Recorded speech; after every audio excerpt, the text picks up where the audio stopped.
Thanks so much, everyone, for watching. We've got an epic lineup tonight of speakers. We've got an awesome panel here. Amazing group of functional doctors, technology, activists, for a leap forward in medicine. You know, our goal is to make it easy for practitioners to learn in community. This ecosystem that is being set up by the meetup groups, we believe will be the future ecosystem of this evolved primary care network, and it all revolves around you. Welcome to the Functional Forum. Thanks for joining us in the charge to accelerate the evolution of medicine. Please welcome your host, James Maskell. Hello and welcome to the Functional Forum. This month we have come to Dallas for the A4M's conference on stress and healing, new advances in restoring and rebuilding the resilience of your chronic disease patients. It's our last forum for the year of growth. We're going to have so much great content related to how do we really get to the root cause and help people reverse their chronic illness. It's going to be a great show. Enjoy.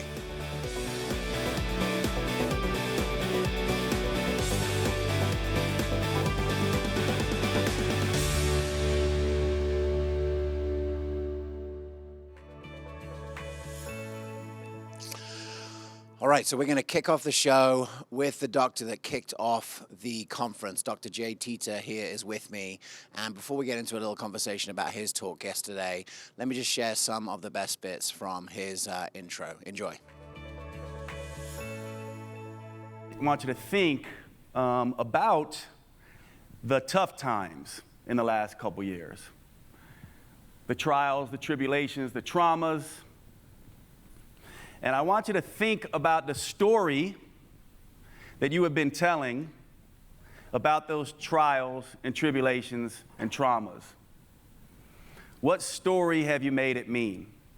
And I want you to sort of think about how I can open my mind to a different perception and think a little differently about it. Now go ahead and open up your eyes.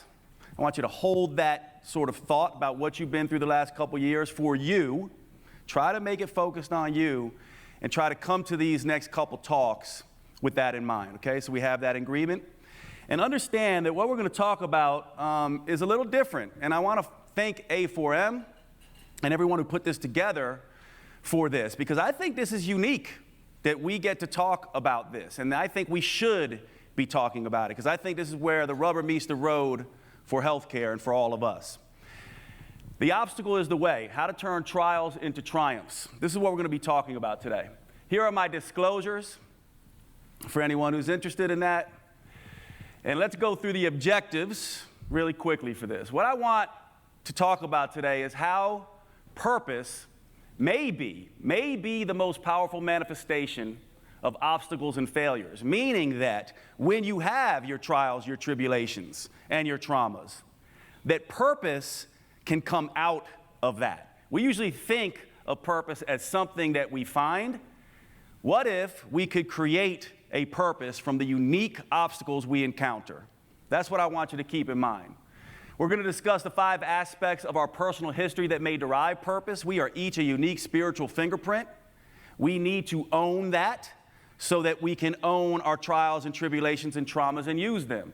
We're going to develop insight around how suffering, pain, and hardships might be the greatest sources of learning that we have on this planet, and may even be the entire point that we are here. And we're going to learn a couple simple techniques that you can use to help yourself in patients and practice. But I really want to focus this talk on you all, on us. All right, so we are here with Dr. Jade Teta. Doc, thanks so much for kicking it off with that energy. I really feel like it's absolutely necessary, not just for stress and healing, but for a bigger conversation about what works in functional integrated medicine, right? I understand that all of functional integrated medicine is built on behavior change, and everything in behavior change is built on what you talked about today. And yet, my thinking is most of that is not a priority for most doctors, right? They're getting into the supplements, they're getting into the prescription plan, they're getting into the lab testing. What are your thoughts?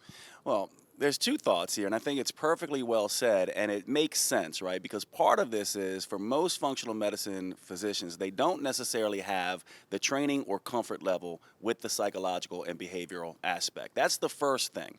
Now, that could be depending on the particular clinician. However, the other piece is they don't have the time, or at least they don't feel like they have the time. When you're got a full day load of patients and you're trying to work through your day, and then now you're saying, hey, now I got to talk about psychology and purpose and meaning and joy and passion, that can be overwhelming and daunting. However, it does not change the fact that this is where the rubber meets the road from my perspective. And I think you're agreeing with this. And I think a lot of people in this space are starting to say, look, if we're really going to get the results in healthcare we want and truly move to a wellness-based model, we have to be looking at this transpersonal nature of humans, how we are connected one to the other, and what we are doing with our lives to have meaning and create purpose. And if we can't do that, then we're not going to be able to convince many people to make the lifestyle changes that are required to get their health back. There's something that underlies that, a motivation to be better, to do better, to make a difference. And we are not touching that in our patients. So you mentioned that practitioners sort of have to do it, give them that motivation. And I just want to bring it back to something that, like, I'm right with you, and I've sat in all these conferences for this long and realized this is where the rubber meets the road. And so my whole thesis for the last 3 years is about groups, because my feeling is that groups can do this in a more predictable and structured way. And we were just chatting about that, and I'd just love to get your thoughts on the power of the group to you sort of potentiate this work. Yeah. Actually, I think the groups are the most powerful way. And here's why. Because humans, most of us, if we don't have connection, which we all know, despite social media, despite all the things that are going on, we don't feel connected. And we are not islands unto ourselves as humans. We need other people. And other people's stories are what inspire our own stories, right? So we're not disconnected from one another. You and I connect with each other mostly when we sit down, James, and we talk about our suffering. If you tell me your deepest stories of suffering, it touches something so deep in me that brings up my stories of suffering. And then when I see you move forward with that suffering and do something positive and beneficial for the world, it inspires me to want to do something positive and beneficial for the world. And when we talk about that in a group, I pick up little breadcrumbs, little clues, little ways of behaving, and I pick up almost as sort of like in a absorption from your energy that I can do the same thing. And by the way, this is purpose. So one of the things we talked about that I think was really important is that there is a big capital P purpose that a lot of us have in the world. What we are doing here, like you and how you've helped functional medicine. It's kind of what you've been doing. But then there's this little P purpose that we can touch the person right in front of us. And that happens in these circles.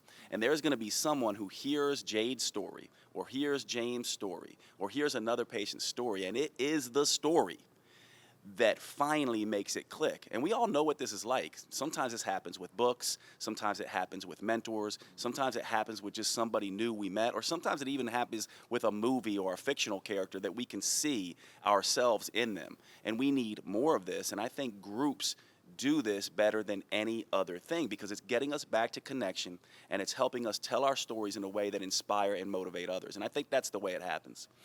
Look, when done in the right way, it actually can take off some of the overwhelm that clinicians feel, because they know they've got to do all these things. I've got to help this patient find meaning and purpose. How am I going to do it in my 15 minutes, 30 minutes, an hour?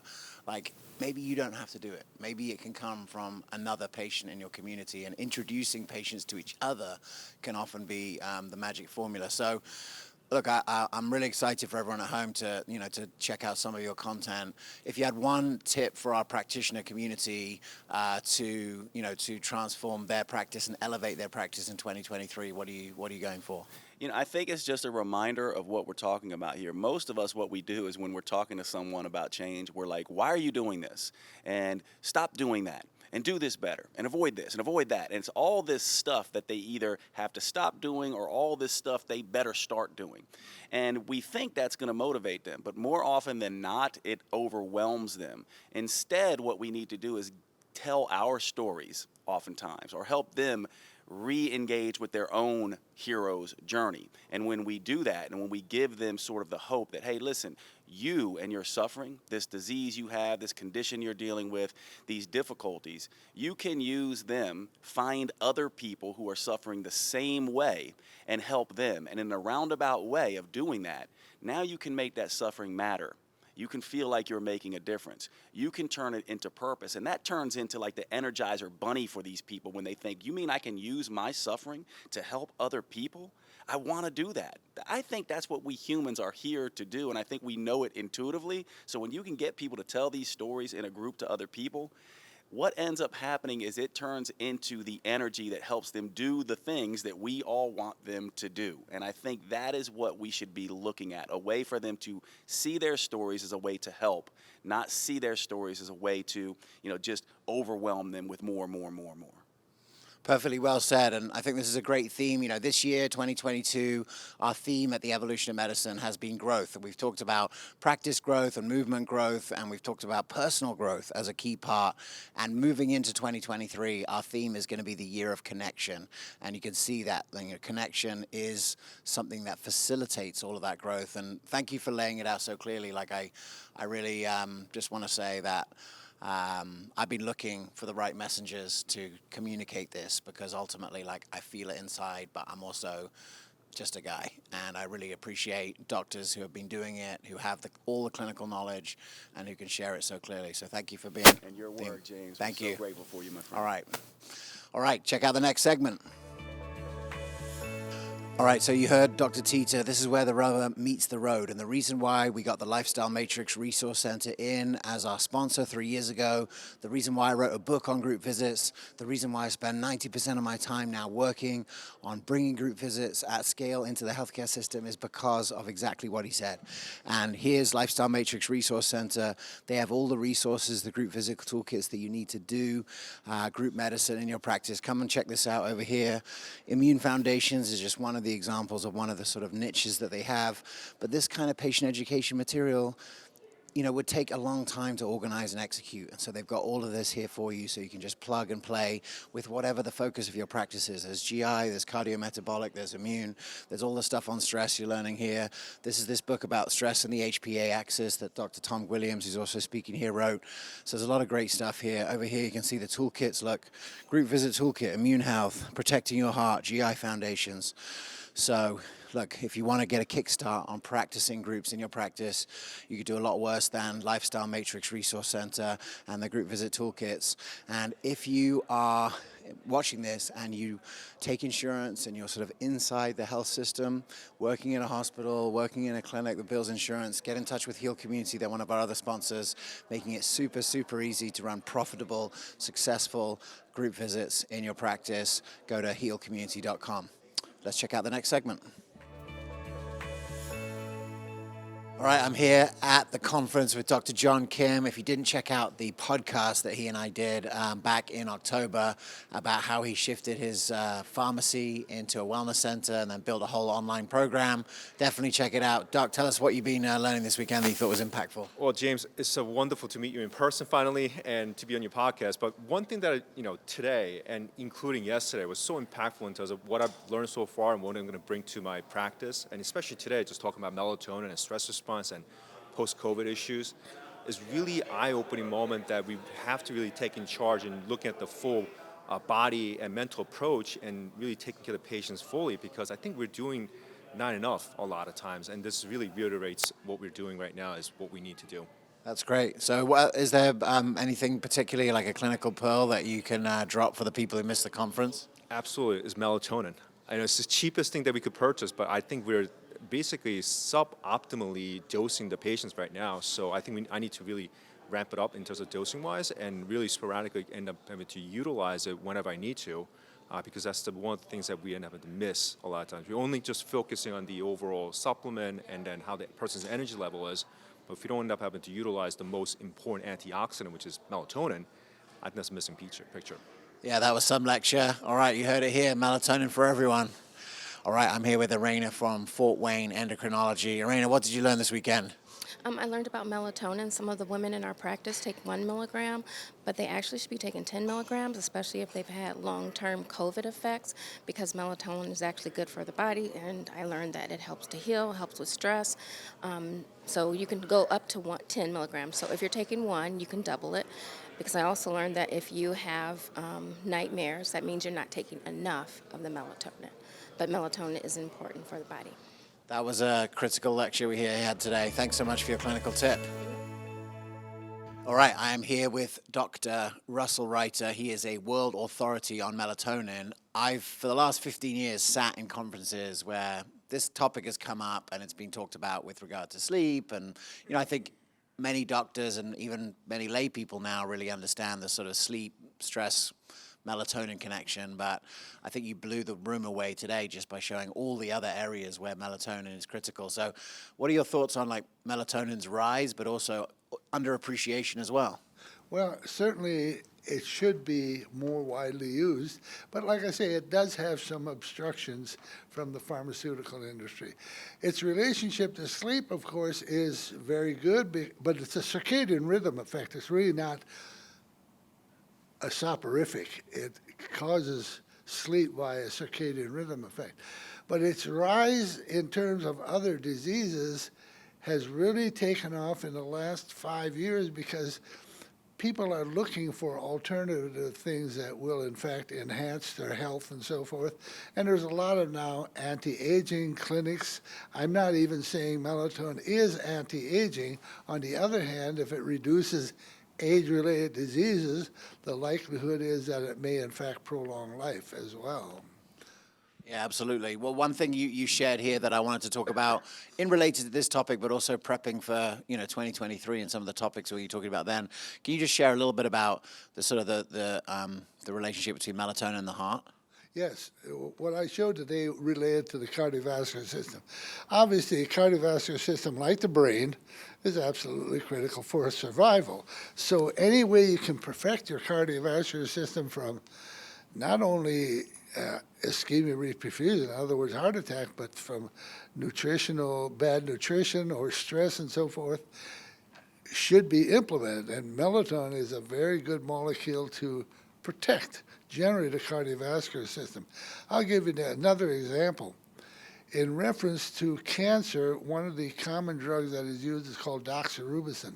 Doxorubicin is taken up actively by the heart, and it kills the heart too, like it kills the tumor. And melatonin, we know, can prevent the doxorubicin effect at the level of the heart to protect the heart from that. I hope you can edit that. Yeah. So there are many applications of melatonin to cardiovascular physiology. Like I say, atherosclerosis is a good example. And I mentioned diabetes. Type 2 diabetes is really a serious disease for many reasons, not the least of which are the effects on the cardiovascular system. So you're working full time. You're still going 100%. So in the research that you're doing now, that's on the cutting edge, where would you say that the sort of cutting edge research on melatonin will be in the next 5 years? Oh, I think it's going to be big. First of all, I mentioned that melatonin in plants is already very big. I think that'll be applied generally in agriculture very quickly by virtue of the fact that the effects are so dramatic. But in terms of humans, human use of melatonin, more and more physicians are becoming aware of its utility and realizing that, in fact, it is a non-toxic molecule that can also be used in conjunction with other conventional medications. So the stigma of melatonin, which existed 20 years ago, is no longer there. I think it's going to catch on. As I mentioned, sales of melatonin even within the next 5 years are expected to balloon, and I don't think that's exclusively a result of the stimulus by individuals, but also by physicians maybe making a suggestion. I've talked to a number of patients who have mentioned melatonin to the physician, and the physician usually does not object. They are now familiar with what its potential is. Well, there's our role, you see. So for the doctors in our community who are prescribing melatonin, recommending melatonin, normalizing the use of melatonin in medicine, it's a great time. There were so many great bits from Dr. Reiter's talk here at the conference, but here's just a few of them. Enjoy. Think about this. The light and dark environment due to the rising and the setting of the sun has been going on for millions of years. Millions of years. So, any organism with any sense at all say, I'm going to take advantage of that information. And how am I going to take advantage of that? I'm going to evolve an organ that responds to that signal to provide me not only time of day information, but time of year information. In other words, this system is both a clock and a calendar. It's easy to see how it's a clock. If you give melatonin, you do not impede your ability to produce it. It is independent of that signal. It is regulated by a neural pulse.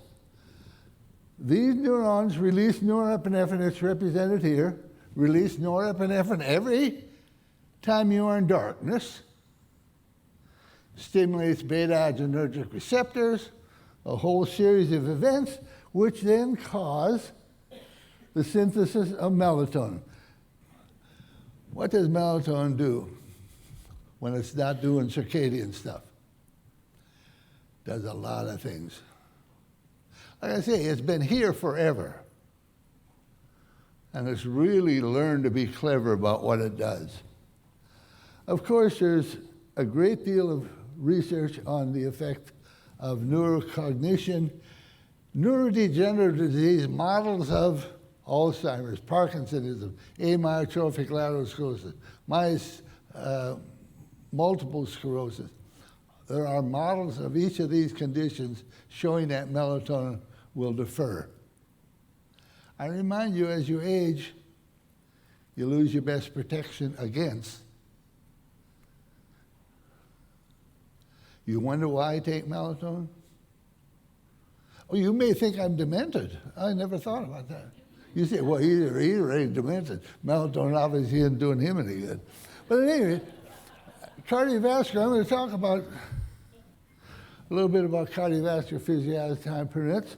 It's also a strong anti-cancer agent, especially relative to metastasis. Melatonin is very clever about how it influences cancer. It has a lot of effects on cancer, but one of these, it seems to slow metastasis. Why is this important? If you have a cancer, a primary cancer, not good. You don't like it. What's worse is when it becomes mobile and goes elsewhere. More than 70% of the people who die of cancer die of metastatic cancer, not the primary cancer. Metastasis is the issue. And melatonin really is very effective in inhibiting the molecular processes that contribute to the ability of cancer cells to invade, migrate, and reestablish.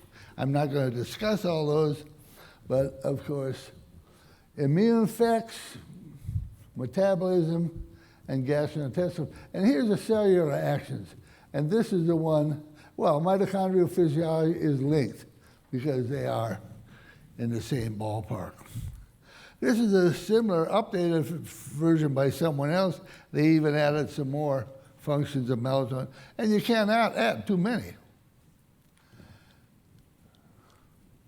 This is a recent discovery also, which is absolutely remarkable. I once made the comment, and I'm going to make it here, but I'll never write it, and don't accuse me of having said it, because I will deny. And that is, if melatonin doesn't do it, it may not be worth doing. I never said that. I've never written it, and you've never heard it. What this is when you have a stroke or a heart attack, in this case, we're working with neurons, some of the cells maintain in pretty good physical condition, and others are severely damaged. And what do these good guys do?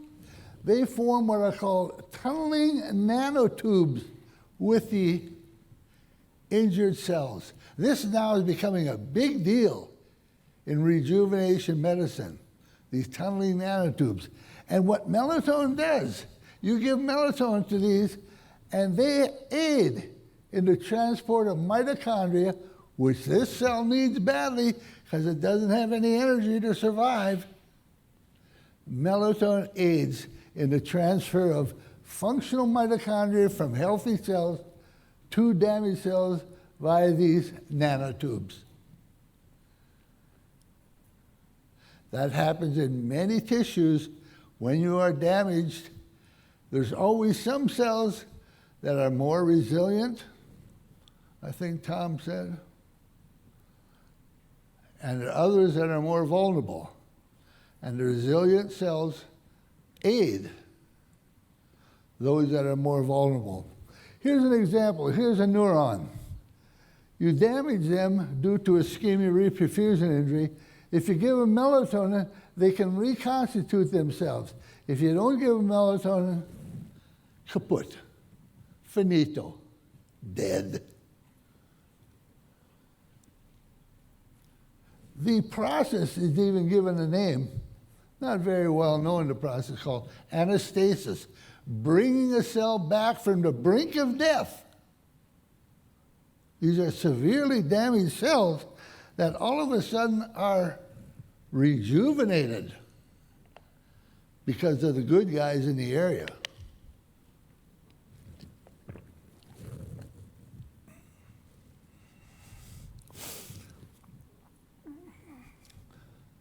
Is it still Saturday? Melatonin in the cardiovascular system. One of the systems I'm going to discuss, hypertension. I think someone yesterday mentioned dippers and non-dippers. What dippers and non-dippers are, your blood pressure should drop at night by several millimeters of mercury. And even though it's a small drop, over the course of a lifetime, this reduces the mean arterial pressure and is very beneficial to your cardiovascular health. So you want to be a dipper. You want your blood pressure to dip every night. Well, Frank Shear at Harvard said, why do they dip at night? If you give melatonin, you're a better dipper. People who don't dip, do not drop their blood pressure at night, have no increase in melatonin. There's a strong correlation between the nighttime rise in melatonin and your ability to lower your nighttime systolic blood pressure. Again, this becomes very relevant as you age, because typically as you age, your systolic and diastolic pressure climb gradually. It may be as a consequence of the loss of melatonin. You will lose it. You can do something about it, but your endogenous levels, whether they're in the pineal gland or in the mitochondria, will diminish. And this illustrates that if you give melatonin, you're a better dipper. If you are supplementing with melatonin, you are a better dipper than you were before. Like I say, this is relevant for all those who have a hypomelatonemic, who have a very low melatonin rhythm, peak at night. Maybe they are poor dippers. So melatonin reduced nighttime blood pressure in both normotensive and essential hypertensive individuals. 30% of non-dippers with type 2D with melatonin exhibit reduction in nighttime pressure. The bottom line is melatonin, whereas it's good for a lot of things, also is very beneficial in terms of influencing your systolic blood pressure, lowering it. And that is, there's been a lot of discussion around already about sympathetic tone. The important thing is that high sympathetic tone leads to increased cardiovascular risks. This leads to that overactivity, but melatonin blocks this. Melatonin also blocks endothelial, something called endothelin 1. Melatonin really resists it. Also, atherosclerosis development. I wish I could show you its effects on atherosclerosis. Time does not permit. You have to add, atherosclerosis is a high free radical related disease, And of course, diabetics are predisposed to greater atherosclerosis because they are really producing free radicals. Hyperglycemia, even though you're controlled with medication, you have a lot of free radicals. And there's a lot of side effects of type 2 diabetes, unfortunately. I have colleagues who are diabetic who routinely take melatonin, and I don't think I'll even tell you the dose. You would be surprised how much. And I will never discourage them from doing it, because the secondary effects of type 2 diabetes are phenomenal and are often related to free radicals.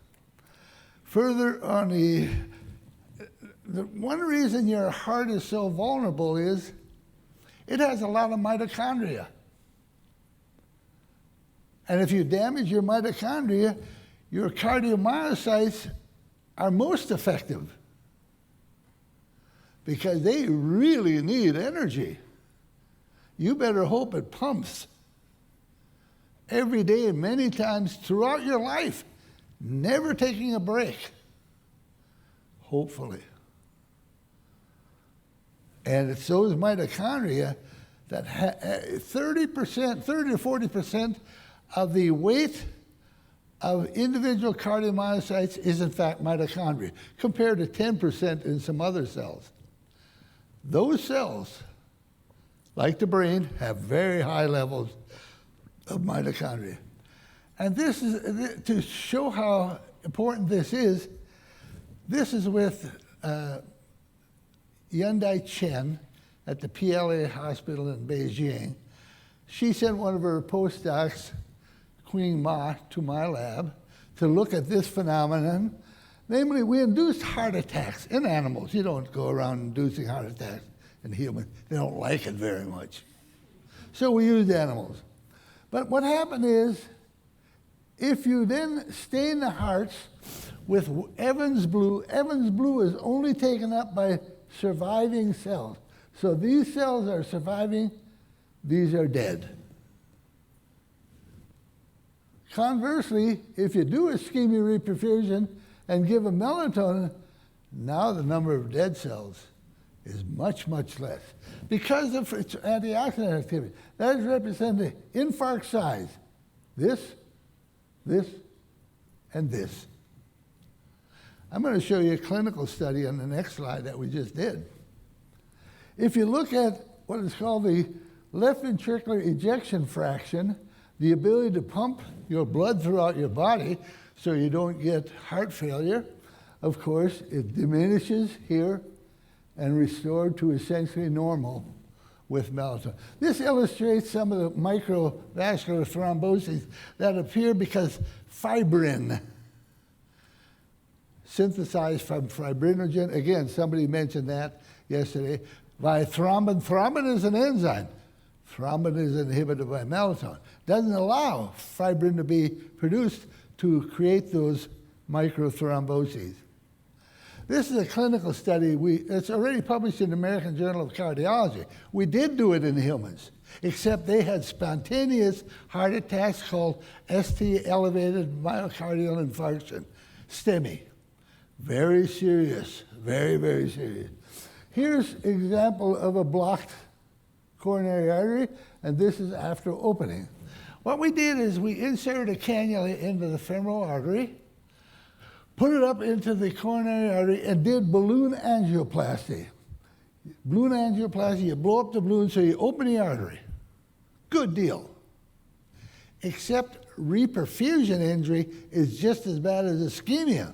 You have to open the artery or the ischemia becomes overwhelming. But when you open an artery, reperfusion is also bad. So at the same time, via a cannula also in this area, we infuse melatonin into the opened artery. We did bone angioplasty and percutaneous melatonin administration into that specific site in a number of patients. And a week later, we determined the size of the infarct by MRI, reduced by 40% when melatonin was infused directly into the coronary artery. 50. Every drug in the world has a lethal dose for 50% of the animals. You cannot kill an animal by giving him too much melatonin. Give the largest dose you can, and he looks at it and says, is that the best you got? I'm not saying it's perfect. It's just a good, wholesome molecule, which you should hang on to as long as you can by appropriate physiological adjustments throughout your life. Remember, light, dark manipulation and all that stuff, stress.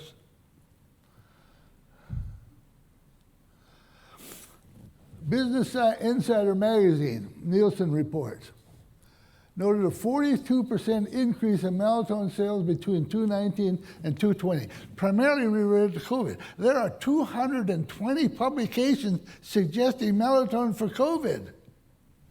Inflammation, free radicals. There are physicians who use melatonin to treat COVID. 2018 melatonin, this really surprises me. In 2018, already $700 million was spent on melatonin. I can't imagine. $700 million. By 2025, this will be almost $3 billion. If you want to invest in something, invest in melatonin stock. It is good material. Melatonin sales expected to increase. I can even look at the sky and find out a constellation of melatonin. You guys probably have never seen it because you've never looked.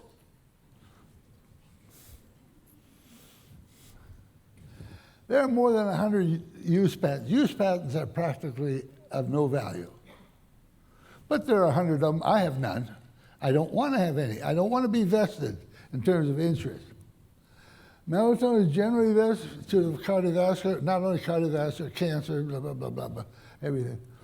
Melatonin is widely used with no toxic reactions, and melatonin is inexpensive and not patentable, and that's the problem. Pharmaceutical companies do not like those two words, non-patentable and inexpensive. All right, I'm here with Dr. Vincent Pedre. We're talking about stress and healing, and Doc, you're going to be talking about stress in the gut. Give us the 2 minutes on how those two are connected.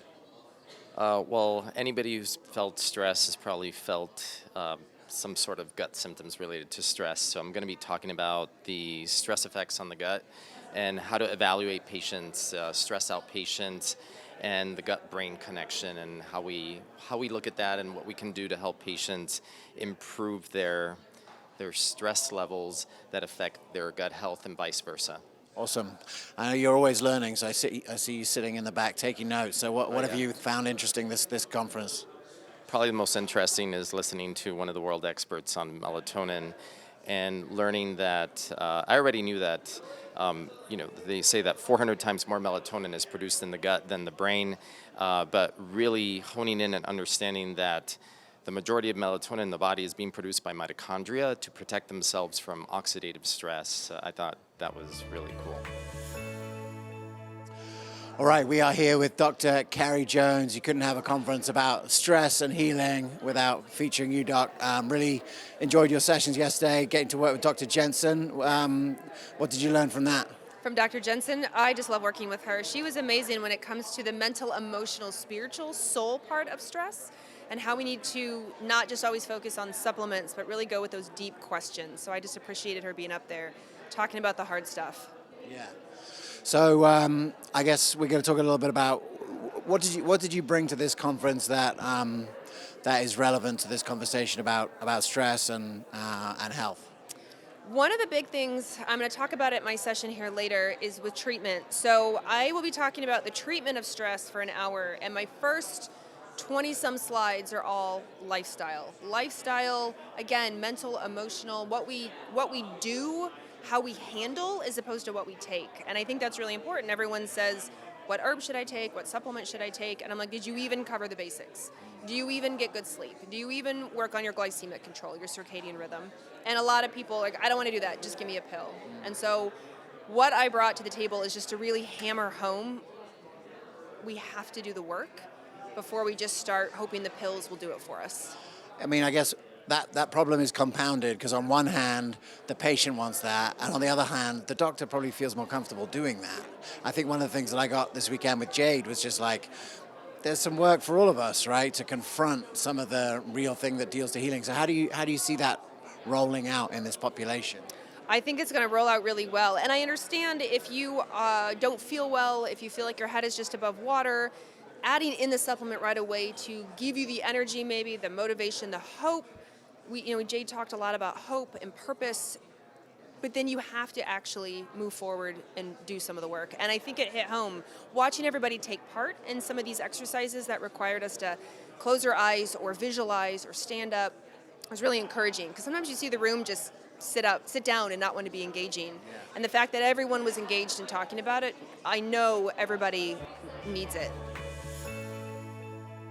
All right, we are in Dallas and just had a chance to listen to Dr. Leon Schurgers talk on cardiometabolic disease and vitamin K and the key role of vitamin K. Doc, so for the people at home, just give us a little bit of insight into how you got interested in this connection. So vitamin K is a fat-soluble vitamin, and it is related to coagulation. And so the institute where I'm working, so the Cardiovascular Research Institute in Maastricht, works in the Department of Biochemistry on coagulation. Many of these coagulation factors are vitamin K dependent, but we discovered, and others discovered, that there are also other vitamin K dependent proteins that are related to vascular remodeling and the inhibition of vascular disease. And so there, my interest for vitamin K in the cardiovascular system came. And what's happening at the cellular level there? So within the vasculature, you have one main cell type, which is the vascular smooth muscle cell. And this vascular smooth muscle cell normally regulates vascular tone, so it should be contractile. But upon stress, this smooth muscle cell can also become a repair phenotype and then produces collagen to repair the vasculature. Now, these vascular smooth muscle cells, they produce also a protein called matrix GLA protein. It's a vitamin K-dependent protein, and that is the strongest inhibitor of vascular calcification. So there my interest for the vascular smooth muscle cell came from. And in your research, do you look for synergistic agents with vitamin K, and what have you found over time to be things that will upregulate the function of vitamin K and its ability to create health? So within the in vitro system, so working with cells, we normally use only vitamin K because we are purely interested in the function of vitamin K and what it does. I think for human health, it is always important to look at the broader view, because disease is not caused by one single factor, but by multiple factors. And one area that we are investigating is the CKD 5D population, meaning chronic kidney disease patients on dialysis. And what you see is they have a dysregulated metabolism all over the place. So they have high phosphate because the kidneys cannot secrete phosphate anymore. And they also have a vitamin K deficiency. So what we did is we combined phosphate binders, which is a standard treatment of care, together with high vitamin K intake. And we found in an animal model that we have set up that the combination is the holy grail in preventing mineralization of the vasculature. Interesting. So you're here obviously sharing your research and at the conference, but obviously there's probably stuff that you're working on now that's cutting edge. Where do you see the research on vitamin K going in the future? So I think that vitamin K has an established role as a cofactor for the activation of certain vitamin K-dependent proteins. That is in the area where I work in cardiovascular disease, so inhibiting vascular calcification and inhibiting the progression of vascular calcification. But vitamin K also has a non-canonical function, meaning that it is a very strong intracellular antioxidant. So it can fight free radicals in the cell, and it can probably also produce energy for a cell. Because in plants, vitamin K1 is used as an electron donor in the photosynthesis and energy production of the plant. And in bacteria produce vitamin K2 also for electron transport and for energy and oxidative stress fighting. So also in humans, I think this non-canonical function will be really relevant for human health.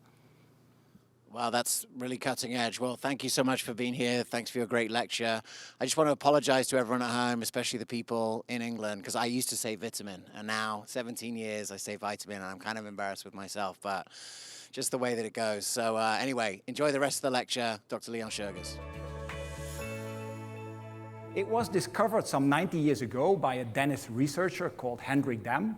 And actually, he was looking into the fat metabolism in chickens. And he was feeding the chickens a fat-free diet.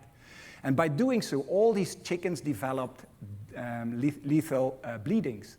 And so actually, he found out that there's something in the fat that is preventing bleedings. And he came out and found one micronutrient, which he published in a German journal that was related to coagulation. And coagulation in German is written with a K, and so from that time on, it was known as vitamin K, the coagulation vitamin. Any of you have children? Probably yes, but the first thing we do at birth is give our children a shot of vitamin K. First thing, 1 milligram. This is because children are born relatively vitamin K deficient, and they may develop the hemorrhagic disease of the newborn, which is an intracranial bleeding. By giving vitamin K, and we do so since the 90s, last century, we reduce this risk from 1 in 5,000 to 1 in 5 million. So vitamin K is really important. So what we showed is that the highest intake of specifically menaquinones, vitamin K2, was associated with a reduced risk on coronary artery disease by 50%, 5-0. And this is called the Rotterdam study. So this is what we have in the Netherlands. You have the Framingham risk score and the Framingham study. We have the Rotterdam study. A 40% reduction in coronary artery disease in high vitamin K2 intake versus low vitamin K2 intake. It was too beautiful to be true, so we had a hard time publishing it. But then we were very lucky that there were 2 independent publications. So this one showed that a high vitamin K2 intake was associated with reduced coronary artery calcification in 560 postmenopausal women. They had a 20% less CAC score as compared to the low vitamin K2 group. And then this study in 16,000 postmenopausal women showed that a high menaquinone intake, a high vitamin K2 intake, reduces the incidence of coronary artery disease in women. For every 10 micrograms, there was a 9% less chance of coronary artery disease. So it is very important what we eat. Let food be your medicine. So what should we eat to get sufficient vitamin K? We can eat greens. We can eat green vegetables, all known to be healthy. But vitamin K1 is in there. Good. Not as strong as K2. I will show you in a minute why. We can also eat vitamin K2 rich foods. It's rich in sauerkraut. I don't know if you appreciate it here in America. It's very popular in Germany, but well, rest of the world, I don't know. We can eat cheese, but cheese also contains a lot of saturated fat. So you have a healthy item, but also an unhealthy item. We can also move to natto. This is this fermented soybean, extremely popular in Japan. It is fermented soybean. It looks like fermented soybean. It tastes like fermented soybean. It's just rotten beans. I was a volunteer in many of my studies. I don't know if anybody ever tasted it, but it's really the texture, it's sticky, it's slimy, it's smelly, it's, well, not very popular. Are there any other sources? Yes, there are. Your poop. In your colon, there are bacteria that produce vitamin K2. These guys know it. Go to the zoo, you see it. They eat their own feces. Why? It's healthy. Should we advise that? I don't know. So why is vitamin K2 so more potent in the food items than vitamin K1? So what we did is we did an experiment with 12 volunteers. Very early in the morning, we had this diet. We had 100 grams of natto together with 400 grams of spinach. We stirred it, and actually then this meal contains 1 milligram of K1, 1 milligram of K2, MK7. And if we measured the absorption of vitamin K1, you see here this little bump. So there is a very poor absorption of vitamin K1 from the spinach. And it's logic. K1 is bound to the chloroplast membrane, and only 10% is released in your intestines, meaning 90% ends up in the porcelain chair behind you. So it's not being absorbed. If you look at the same concentration of MK7 from the natto, absorption was more or less complete. You see a very steep absorption. You see it here. It's at least 10-fold higher than for vitamin K1. And then we see this other difference, the half-life. Because of the lipophilicity of MK7, it has a very long aliphatic side chain. It is incorporated in the LDL fraction, and it circulates for 3 days in your body, able to reach all the target tissues. Whereas vitamin K1 has a very short half-life. We calculated the half-life of K1, 3 hours, MK7, 3 days.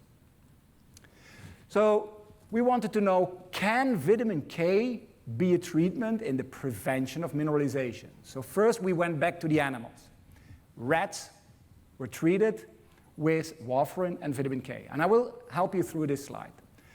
Control animals do not have calcification. We see it here, not at baseline, not after 6 weeks, not at 12 weeks. So the diet of animals is sufficient, there is vitamin K in there, nothing happens. If you treat them with warfarin, within 6 weeks you have a massive increase in calcification of the vasculature, 12 weeks even more. So now the crucial point comes. We switched after 6 weeks to low vitamin K diet for another 6 weeks. What you can see from this slide is that once calcification is present, it is the best predictor of calcification growth. And low vitamin K could not help and do anything.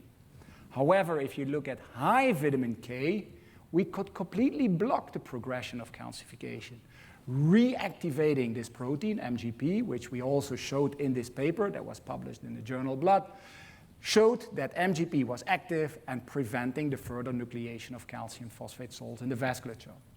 So this was the first study in animals that really showed vitamin K can be a treatment option. A very simple one, a very cheap one, a very safe one to prevent mineralization of the vasculature. However, everybody took this hypothesis and thought, okay, we are starting to do all kinds of trials. And I wanted to include this just to have this interaction with you. Most trials that were done and carried out with CKD or CVD patients were turned out to be negative in the sense it was not a statistical significance difference. So how is that? How come? I have some explanation for that. Studies should include only patients that can respond to treatment. You need to be vitamin K deficient to have benefit from vitamin K. Vitamin K cannot harm you. World Health Organization has set no upper tolerance level. You can take milligrams, it will not harm you, it will not affect you. However, patients that benefit most are those that are vitamin K deficient. We give statins to patients with elevated cholesterol, not to those that have a normal cholesterol. Makes sense. Studies are often too short in duration. Sometimes we give, or people give it for 3 months and then hope to see a regression, bone improvement in bone, calcification, inhibitory effects in the vasculature. 3 months is too short. We need 1.5 to 2 years. Then studies use a too low vitamin K supplementation. It needs to affect the patient. It needs to affect the subject. Do we measure absorption? No. We just think that if you give one pill to a person, that one pill fits all. People have different absorption rates. People have different needs. If you are a patient that is very severely vitamin K deficient, you need higher amounts of vitamin K. Studies should differentiate between the responders and the non-responders, feeding back on point 1. Some patients react on vitamin K, others not. And finally, it's not a single factor that is causing vascular calcification. There are more ways leading to Rome. Okay, one study that we did together with the cardiology department in Aachen, Germany. Patients with aortic valve calcification, treated for a year with very high dose of vitamin K. We measured in the placebo and in the vitamin K treated group MGP. And we could see that we could decrease significantly the inactive form of MGP, meaning that the supplement was absorbed, was reaching the vasculature and doing its work. And then we measured calcification, progression of aortic valve. So here we measure and express calcification as the delta volume. In the placebo group, there was a 25% progression of calcification over a year. In the vitamin K treated group, there was a 12% progression over 1 year. Is that a lot? It's a 50% reduction in the progression of calcification. You can block calcification. So this was the first time that we really showed vitamin K can have effect in humans. There are 2 more trials, and with the second one, I come back to the last slide, the VITA-CAC study, in which we give vitamin K versus placebo with progression of calcification as a primary readout. And we have also in the CKD5D population where we give also placebo versus vitamin K, also for 1.5 years with the primary readout, progression of valvular, coronary, and aorta calcification. I come back to that in a minute. But in the beginning, I gave you this hypothesis that vitamin K is known for its cofactor activity, it's the canonical function, and that is here. It activates vitamin K-dependent proteins. There's no way around it. Everybody is known, most people know this, and it's really set. However, there is another function of vitamin K, because it's a recycling mechanism, it's a redox. So it can also scavenge free radicals. And this is also why it is produced by bacteria, for example. It can scavenge free radicals. And possibly vitamin K is a very strong antioxidant. So this is what we wanted to test. So I give you here a small glimpse because I only had 1 hour to present you the data. And this was published in Cardiovascular Research last year. We all know that smoking is bad. Smoking causes cancer, but smoking also causes cardiovascular disease. And if you give one component of smoking, which is termed nicotine, to vascular smooth muscle cells, and you culture these cells in the presence of nicotine, then cells starting to calcify. Why? Cells get more and increased oxidative stress. This oxidative stress leads to calcification of the cells. Now, if you give together with the nicotine, also vitamin K2, you could completely prevent the nicotine-induced calcification. And also what we saw is that if you give vitamin K2 alone, it had even lower calcification rates as the control experiment. So vitamin K2 is a really strong antioxidant. Also, in the CKD5D population, we know that MGP carboxylation activation inhibits mineralization. But in the CKD population, you do not have any kidney function. Why do you have kidneys? To get away of waste products. You pee it out. If you do not have kidney function, all these waste products are in your body, in your bloodstream. We call this uremic retention molecules. Now, these uremic retention molecules, they induce stress on all tissues. They, what we call, accelerate aging. Now, phosphate is one. If you use phosphate together with paracrysyl sulfate, which is a metabolite normally secreted by your urine, but now accumulating in this setting, it induces calcification of vascular smooth muscle cells. Now imagine this vascular smooth muscle cell is a CKD patient, and you also give him warfarin as anticoagulant, then the calcification even increases. So this is what we do with our CKD population. We're putting stress factors on top of each other, and all these patients are calcifying. If we give MK7, we could completely prevent warfarin and paracrysyl sulfate-induced oxidative stress-related calcification. So actually, we are now following up on this hypothesis that vitamin K does more than only being a cofactor. Now, if you look at this CKD population, and this is what I mentioned, where there are more ways leading to Rome, more ways leading to calcification, we know that if you have increasing CKD disease, so this is dialysis, before dialysis, you have impaired kidney function, and before that, you have an even lower impaired kidney function. We see that it is linked to vitamin K deficiency, as we deduced from this DPUC-MGP.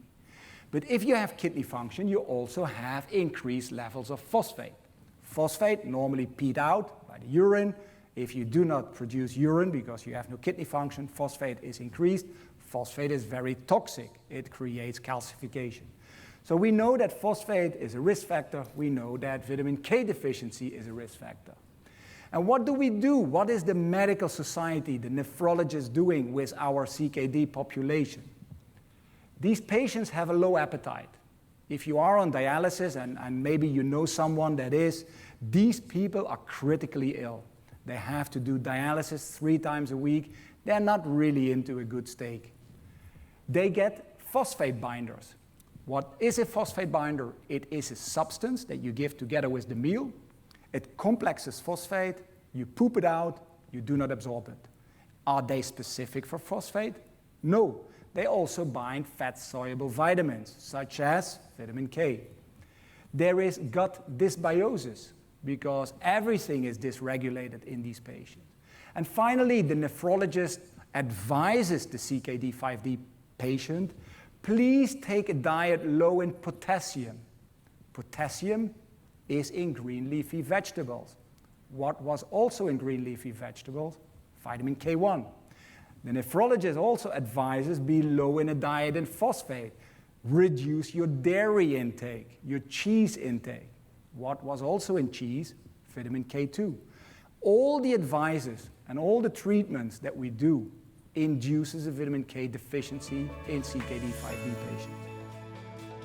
Thank you so much for tuning in to the Evolution of Medicine and the Functional Forum here in 2022. Over this year of growth, we've looked at personal growth, we've looked at clinic and practice growth, and we've looked at community growth. We've seen the growth of communities all across the country and across the world, and we're going to take that to the next level in 2023 with our year of connection. That's looking at connection between patients, connection between doctors, connection between the different parts of the body.